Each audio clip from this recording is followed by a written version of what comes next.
Today we are going to study another neurological problem that is known as chorea. Chorea is a group of neurological disorder called dyskinesias. The term chorea is derived from the ancient Greek word that is exopia. Exopia means dance, as quick movements of the feet or hands are comparable to dancing. It is also rapid, jerky movements commonly associated with the weakness, involuntary facial grimaces, speech disturbances, and emotional disturbances. It is a genetic disease also, which is due to the deficiency of a neurotransmitter that is GABA. You must be knowing the full form of GABA, that is gamma aminobutyric acid. Gamma aminobutyric acid.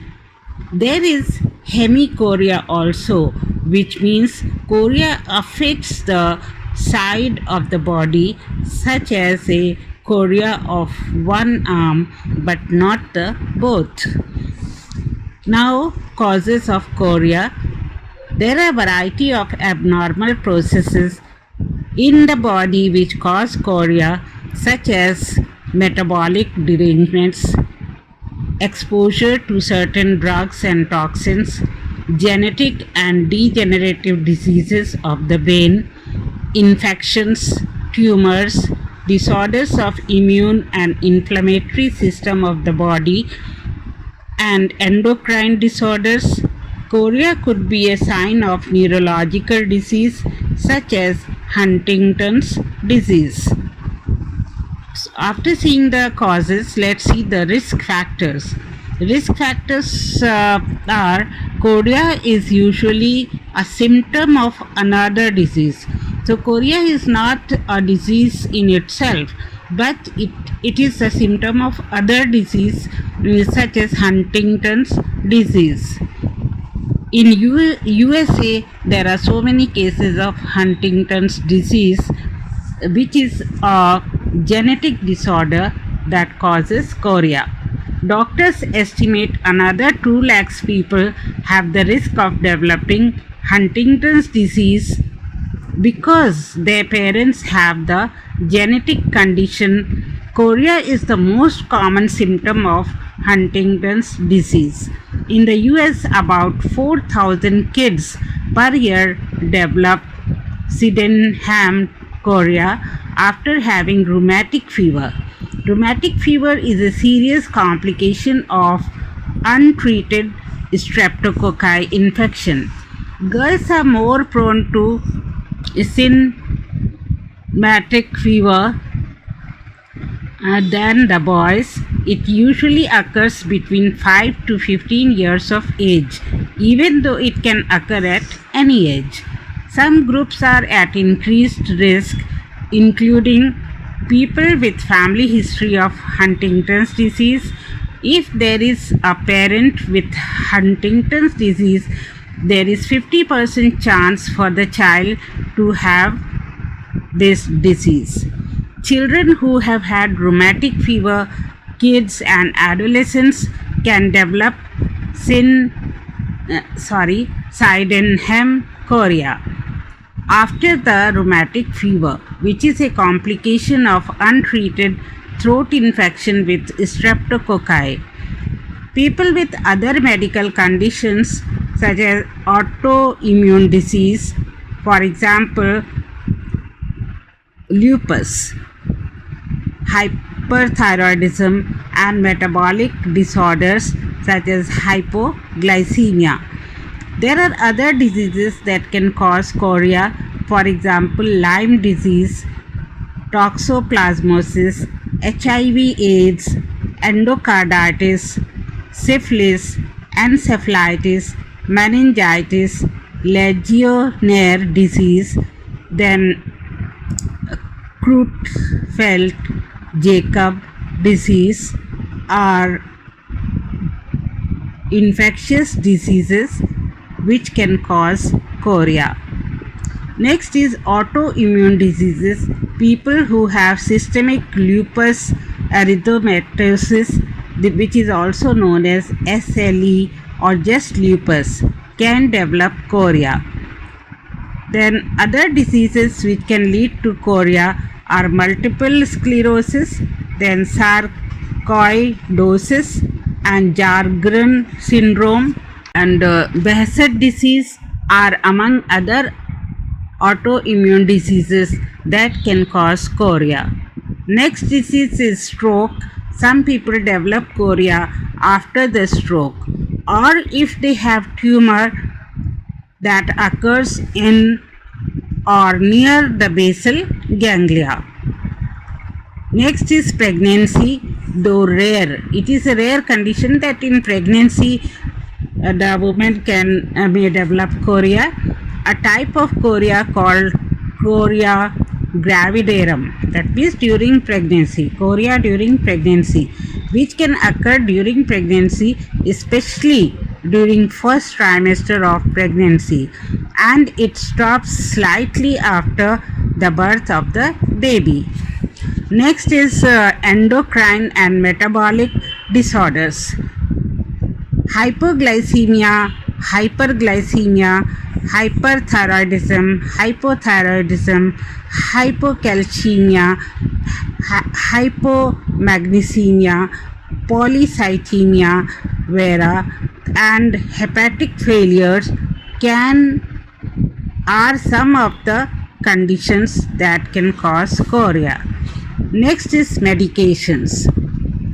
Certain medications can cause chorea. For example, levodopa, neuroleptics, amphetamine, antihistamines, tricyclic antidepressants, anticonvulsants, cocaine, oral contraceptives can cause chorea. Antipsychotic drugs also can cause chorea. Next, toxins, for example, carbon monoxide poisoning, mercury alcohol, and mercury intoxication. Next is older age. Sometimes chorea can occur in old people without a known cause. This is called senile chorea and tends to affect the muscles in and around the mouth. So after seeing the causes and the risk factors, now we will go to symptoms of chorea. As we have seen earlier, in the symptom of chorea, the involuntary muscle movements is involved. It is also called fidgety movements or dance-like movements usually appear in hands, feet and face. It may be jerky movement as though they are dancing, playing the piano or even writing in pain. The movements often becomes worse in stress or anxiety and go away when sleeping. Next symptom is milkmaid's grip. The patient may grip the release the patient may grip and release someone's fingers over and over again. It looks like milking of the cow. Next is jack in the box tongue. When the patient tries to stick out the tongue, that may go out and in of the mouth. Next is speech problems. Kids and adults may develop slurred speech, that is, they cannot speak clearly, as the muscles involved in making speech lose the coordination. Next, headaches and seizures. Kids who develop chorea after rheumatic fever can have headache and seizures. some children may develop behavioral or emotional issues. So now we have seen all the symptoms of the chorea. After that, we'll come to management of chorea. Management of chorea, number one, atypical neuroleptic drugs are given. These include reserperidone, olanzapine, clozapine, and quetiapine, dopamine depleting agents such as reserpine and tetrabenzene and deutetrabenzene, clonazepam, gabapentin, and valproate can be used as adjunctive therapy, according to the published paper of 1st July 2019. Then tetrabenzene is the only drug which is approved by the US Food. So tetrabenzene, we must remember, that is the only drug for the treatment of chorea. Next is antibiotics, because some patient may be suffering with the infection, for example rheumatic fever, so they should be given the antibiotics, for example benzathine penicillin intramuscular as a single dose. Then corticosteroids can be given in the severe cases, for example phenobarbital, diazepam, etc. Then nursing management. Use padded side rails if chorea is severe, because patient may have jerky movements and he may fall off the bed. Second, assist with feeding and rather fine motor activities. They may not find the feeding themselves easy because their hands have movements, so somebody else have to feed the patient.